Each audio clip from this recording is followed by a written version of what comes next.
boa noite para todos, né? Vamos começar então de fato. Solomão, eu coloquei lá na plataforma um filme que é Paulo, o Apóstolo de Cristo, né? Esse filme, ele fala sobre a vida do apóstolo Paulo e ele retrata muito o aprisionamento de Paulo em Roma, né? Aquela prisão de Paulo em Roma. A aula de hoje, a gente vai falar um pouco já, porque hoje nós vamos ver o último módulo das cartas paulinas, e hoje nós vamos estudar sobre as cartas pastorais. E essas cartas pastorais, todas três foram escritas da prisão, né? Timóteo e Tito. Então, o filme de hoje, Salomão, você vai assistir daqui a pouco, quando terminar aqui a aula, esse filme, ele fala muita coisa daquilo que nós já vimos, do conteúdo, né, da nossa disciplina, da disciplina, da nossa aula. Então, muita coisa, quem for assistir o filme vai perceber do que nós já vimos até agora. Então, aí eu quero que você vai ler lá o enunciado, mas eu estou já adiantando, você vai fazer um resumo do filme e fazendo ali uma relação com o assunto, com o conteúdo das cartas que nós já vimos até o momento, tá? O filme é bom, é muito emocionante. Primeira vez que eu assisti isso, quase que eu chorei. Eu só não chorei porque eu estava no meio assim, de muita gente, eu fiquei com vergonha. Mas, rapaz, deu uma cena, tem uma cena bonita do filme no final. É muito bonita Mas a eu acho que cena. você não é difícil chorar, não, Carlos. Não, não sou não, Solomão. Você não aguenta ver nenhum acidente de trânsito, que você bambeia as Aguento não. pernas. Aí... Ei, Solomão. Aguento não. Paz, eu estava com minha mãe lá no hospital. Não, deixa eu te contar. Estava com minha mãe lá no hospital. Ela estava com Covid. E aí o pessoal foi aplicar um soro nela e não estava achando a veia, sabe? Moço, e começaram a furar. E aí, ao invés de minha mãe passar mal, era eu que estava passando mal na beira da cama, sabe? Só de ver o povo furando ela com aquelas agulhas, eu já comecei quase a desmaiar. Eu falei, agora vai ser dois, é minha mãe e eu aqui passando mal. Mas eu sou fraco para esse lado aí, Salomão. Sou muito fraco, eu desmaio mesmo. Então, assim, em suma, o filme é bom, vocês vão gostar. Tem tudo a ver com o que nós estudamos até agora, com as cartas paulinas, com a vida de Paulo, os resumos. Vocês vão gostar mesmo, vocês vão perceber lá que o filme foi bem feito, bem, bem trabalhado mesmo. Eu estou aqui com os nossos slides, eu vou já passar aqui para vocês, já para a gente começar. Então, como eu disse, a nossa disciplina, né, a nossa aula de hoje, nós estamos iniciando o terceiro módulo, né? Nós vamos ver, aliás, o quarto módulo, desculpa, e nós vamos ver as cartas pastorais, né? São as cartas, e hoje, se tudo correr bem, nós veremos 1 Timóteo. Mas as cartas pastorais, elas são Professor, três. Oi? é no Gandhi? Isso, eu peguei um pouco do Gandhi e um pouco do Reio, tá? Mas Tá, obrigado. os PDF estão lá na plataforma, os PDFs. Pois bem, então, aqui é o Gandhi, né? Eu coloquei aqui a referência aqui embaixo, né? Nessa foto. Então, olha só, nós temos aqui o tema, né? Gandhi vai trazer o tema da carta, e o tema, na verdade, são os pontos principais, né? Então, ele vai falar primeira e segunda carta de Timóteo, desculpa, e a carta a Tito, compreendem as chamadas cartas pastorais, assim denominadas porque Paulo as escreveu para jovens pastores. Então, por que ela recebe o nome de pastorais? Porque Paulo escreve agora para dois pastores, dois jovens pastores, né? O primeiro foi Timóteo, né? E depois Tito. Então, por isso que ele recebe, essa carta recebe esse título, né? Cartas pastorais. E ele escreve agora para indivíduos. Ele não está escrevendo para a igreja, né, para a comunidade, mas ele está escrevendo agora para um indivíduo. É como a carta a Filemon, também ele escreve para um indivíduo, né? Então, ela recebe esse nome por causa da característica dela. Então, vamos ver aqui agora o conteúdo da carta. Bem, dentro das cartas, nós encontramos, né, o Gandhi vai dizer que nós encontramos instruções quanto às responsabilidades administrativas de Timóteo e Tito nas igrejas locais. Então, assim, como os dois eram novatos, né, digamos assim, no ministério pastoral, então o apóstolo Paulo vai orientá-los, vai trazer instruções práticas sobre responsabilidade e administração dos trabalhos locais. Então, é importante essas cartas, a gente estudar essas cartas, porque elas servem como manual, né, de instrução, como o pastor deve se comportar diante da congregação, diante da igreja, né? Então, a carta vai falar dessas instruções. Então, são cartas ministeriais, digamos assim, né? Se a gente puder usar esse termo. E dentro da carta também nós encontramos advertências, né? Advertências sobre o quê?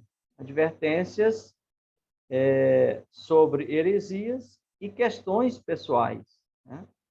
O apóstolo Paulo faz essa advertência lá a Timóteo, a gente encontra isso claramente na carta. O apóstolo Paulo advertindo Timóteo acerca do comportamento, como que ele deveria se comportar, que Timóteo tivesse cuidado dele mesmo e da doutrina, né? Essa é a expressão que encontramos lá em Timóteo, né? Paulo diz, tem cuidado de ti mesmo e da doutrina. Então, são instruções, né? Advertências sobre questões pessoais. E sobre heresias também, né? Paulo fala lá a Timóteo, nós encontramos no texto da carta, Paulo falando que nos últimos dias sobrevirão falsos ensinos, falsos profetas, tempos trabalhosos. Então, tem uma série de advertências que Paulo traz em sua carta ao jovem Timóteo, né? Tem essas advertências sobre essas heresias e também a questões pessoais ali da vida de Timóteo. Agora, sobre os objetivos secundários, né? Gandhi vai falar que esses objetivos secundários, sobre os objetivos, são os seguintes. Primeiro, Paulo convoca Tito para se reunir com ele em Nicópolis, na costa ocidental da Grécia. Então, esse é como se fosse um assunto secundário da carta, né? E, ainda sobre os assuntos secundários, Paulo, ele relembra, né, agora que é para Timóteo, ele relembra a sua carreira, a carreira de Paulo como apóstolo, e espera a sua execução em breve, né? Essa carta de Paulo a Timóteo é como se fosse, nós estamos falando das duas cartas, como se fosse uma despedida de Paulo. Então, Paulo está se despedindo devido à sua execução, né, que se aproximava. Então, Paulo espera à espera da sua execução em breve. Paulo solicita Timóteo que venha até ele em Roma, antes da chegada do inverno, pois temia não poder ver mais Timóteo, pois a navegação cessava no inverno e que sua execução poderia ocorrer antes disso. Então, ou seja, Paulo está realmente preso, está aprisionado, e já a sentença de morte dele já tinha saído, e a qualquer momento ele seria executado, né? Seria decapitado em Roma. Então, ele, na carta a Timóteo, ele pede que Timóteo venha ter com ele o mais rápido possível, né? Por causa desses dois fatores. Primeiro, a questão da sua execução, que poderia ser a qualquer momento, e a questão do inverno, que Timóteo tinha que ir antes do inverno, porque se fosse esperar o inverno, né, as navegações seriam suspensas, então ele não veria mais Paulo vivo, né, porque Paulo poderia ser executado a qualquer momento.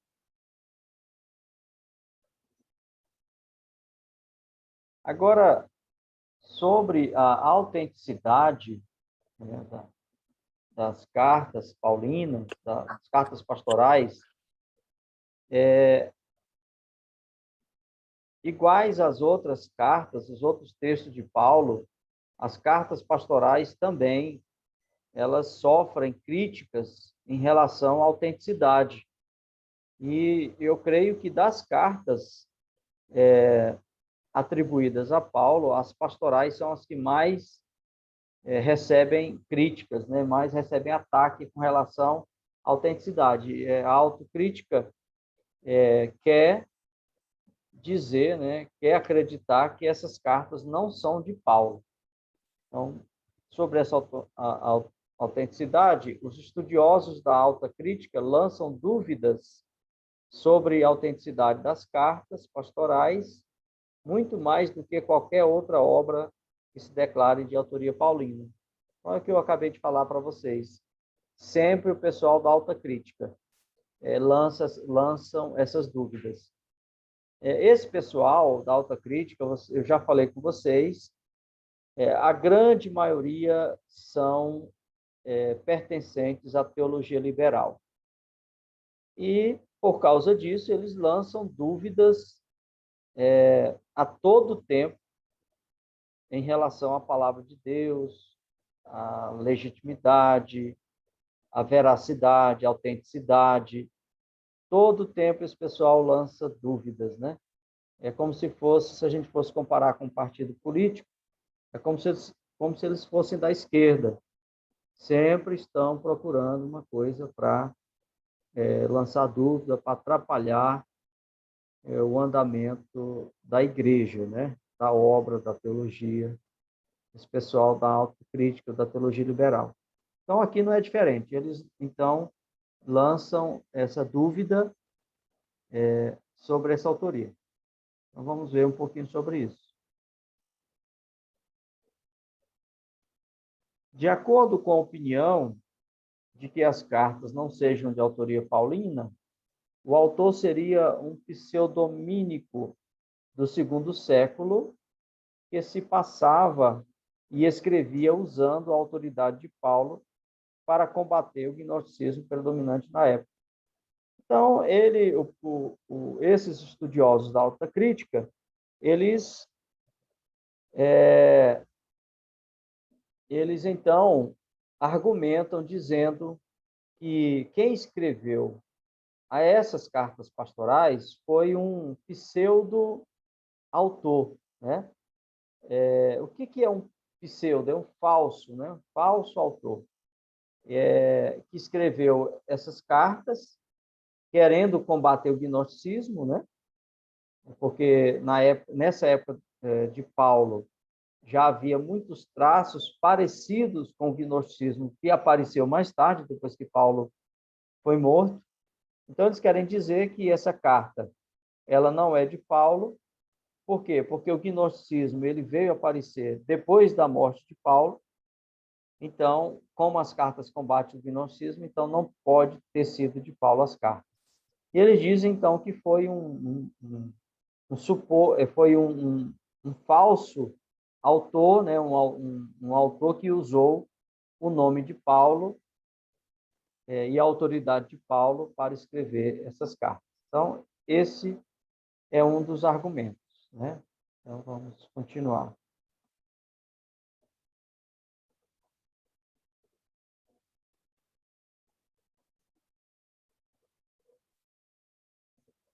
Outra opinião a respeito da autenticidade comumente aceita é que algum admirador de Paulo incorporou observações paulinas autênticas em epístolas que escreveu depois de Paulo já ter falecido. Então, outro argumento assim incabível, né? Incabível dizer que foi um admirador de Paulo que usou as expressões de Paulo de outras cartas para escrever essas 3 cartas.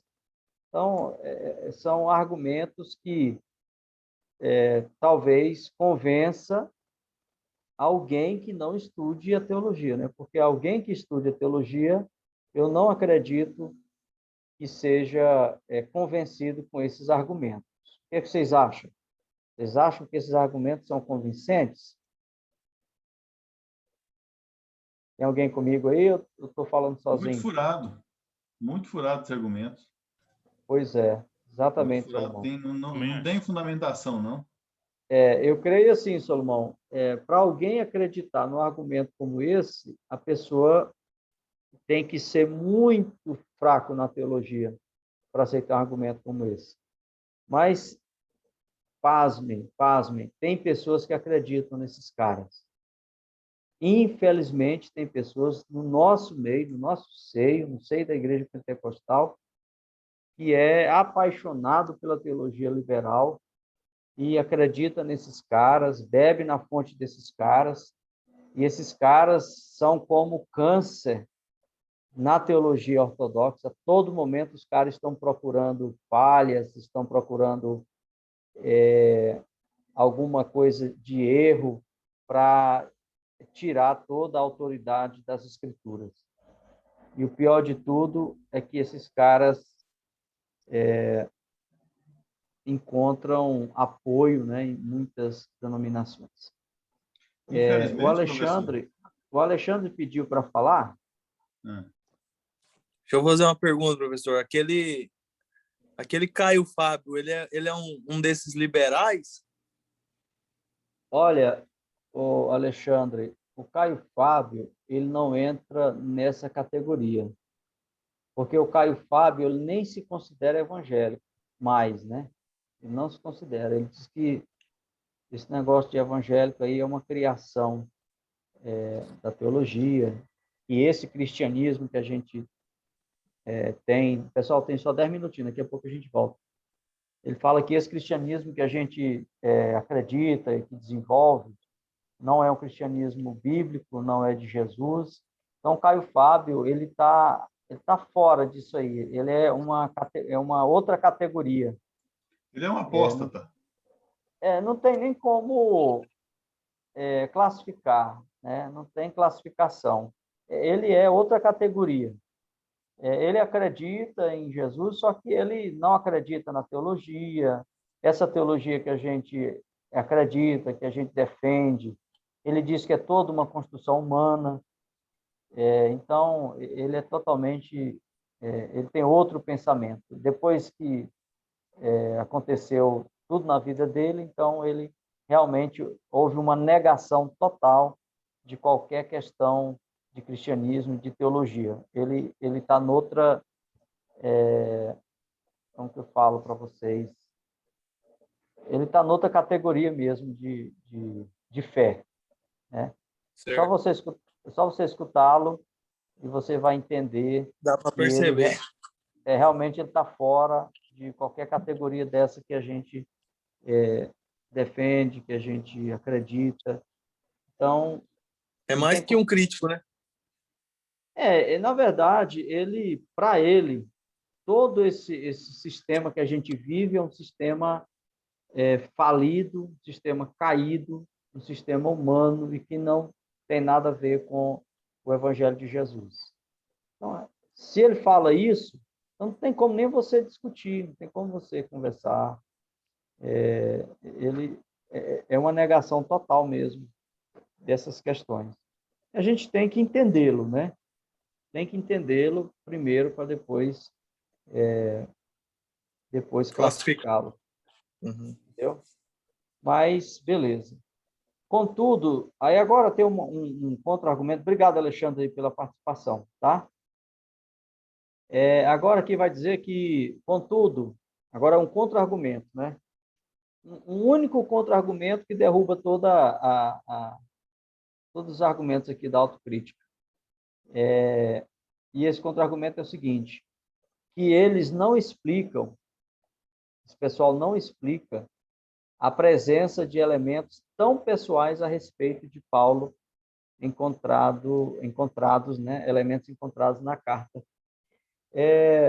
Por exemplo, lá na carta, Paulo diz que ele é um dos maiores pecadores. Ele é um dos maiores pecadores. Então, como que uma pessoa, escrevendo o nome de Paulo, vai falar uma coisa dessa a respeito de Paulo, dizer que ele é um dos maiores pecadores? É muita intimidade, né? É muita intimidade chamar o apóstolo, né? Se eu estivesse escrevendo, por exemplo, no nome de Paulo, dizer lá, eu sou um dos maiores pecadores. Então, esses elementos tão pessoais da carta de Paulo, das cartas paulinas, derruba qualquer argumento que a gente viu lá com relação à dúvida da autoria. Agora, a autoria de Paulo, ela é vista, né? Ela é encontrada, ela é fortalecida, primeiro, nas declarações constantes no primeiro versículo de cada carta, né? Ele diz que ele é o autor, né? Então, o próprio as evidências internas, né, digamos assim, as evidências internas dizem, né, que Paulo é o autor. Outro contra-argumento. Contra tal declaração, argumenta-se que escrever com pseudônimo era prática literária aceita. Tais autores eram chamados de falsificador piedoso. Então, isso aqui nós já falamos no slide passado, não tem como, isso aqui não cabe, né? Esse argumento dizendo que era comum na época de Paulo, as pessoas se passarem por outra para escrever, mas isso aqui não vem ao caso, né? Este argumento se enfraquece pelo fato de a igreja antiga ter excluído um presbítero que escreveu se passando por Paulo. Gandry traz, né, o escritor Gandry, ele traz uma coisa interessante sobre esse falsificador, né, que a igreja excomungou, né, processou um desses falsificadores que se passou por Paulo e ele acabou confessando que ele realmente tinha falsificado um texto lá, uma escrita, se passando por Paulo. Então, esse argumento, né, esse acontecimento, não é argumento, esse fato, né, que é o zelo da igreja pela falsidade, né, pela falsidade autoral, esse próprio zelo da igreja já fortalece a questão da autoria paulina. Então, a igreja realmente acreditava que Paulo era o autor, a igreja antiga, a tradição antiga já acreditava, e qualquer um que fosse pego falsificando, a igreja já processava, já tomava as medidas, já tomava as atitudes, excluía o camarada por esse pecado de falsificação autoral, né? Principalmente dos livros sagrados, que é algo tão importante para a igreja, né? Pessoal, tem 3 minutinhos e só ver aqui onde que nós paramos. Então, nós paramos aqui, ó. E o argumento enfraquece pelo fato de que a igreja antiga tinha grande zelo, né, pela autoria dos escritos de Paulo. Então, a gente parou aqui, temos 3 minutinhos aqui contados, vai já terminar. Alguém quer falar alguma coisinha dentro desses 2 minutos e meio que temos aí, antes da gente passar para a próxima etapa? Alguém quer falar? Estou sentindo falta aí de muita gente, né, pessoal? Muita gente mesmo. O Natan, o Leandro, o Aurélio, pelo menos 3 aí já não estão aqui conosco, né? Beleza, alguém quer falar? Está todo mundo aí só me olhando? Ou não? Ou a gente pode encerrar aqui, dar um intervalinho, voltar? Elcio, levantou a mão aí, Elcio? Não, liga o microfone aí. Perguntei se eu posso ir no banheiro. Ah, sim. Então, pessoal, nós temos 7 minutos para ir no banheiro, viu? Então, beleza. Professor, Sim, então as cartas pessoais de Paulo, então, são 3. São 4, pastorais. aliás. As duas para Timóteo, a de Tito e a de Filemon. Sim. São essas 4 cartas Ele, pessoais. ele escreveu para indivíduos, né? Ele escreveu para Exato. indivíduos. As outras ele escreveu para igrejas, né? Para a comunidade, certo? Inclusive, lá no filme, Solomão, você vai ver esse detalhe. Você vai ver essa questão das cartas, Então, aquela carta... Filemon faz parte 2 categorias, então, das cartas da prisão e das cartas pastorais? Não. Filemon não é carta da prisão, né? Não é carta da prisão, né? Carta... E nem carta pastoral. Não, peraí. Filemon é da prisão, mas não Pois é pastoral. Nós estudamos a prisão, Filemon. Tá certo. Ele é da prisão, mas não é pastoral. Ele é pessoal, tá? É uma carta pessoal. Beleza, então 1 minutinho, eu vou encerrar. Aí vocês vão no banheiro, tomar água e voltam. Beleza? Vamos lá, então.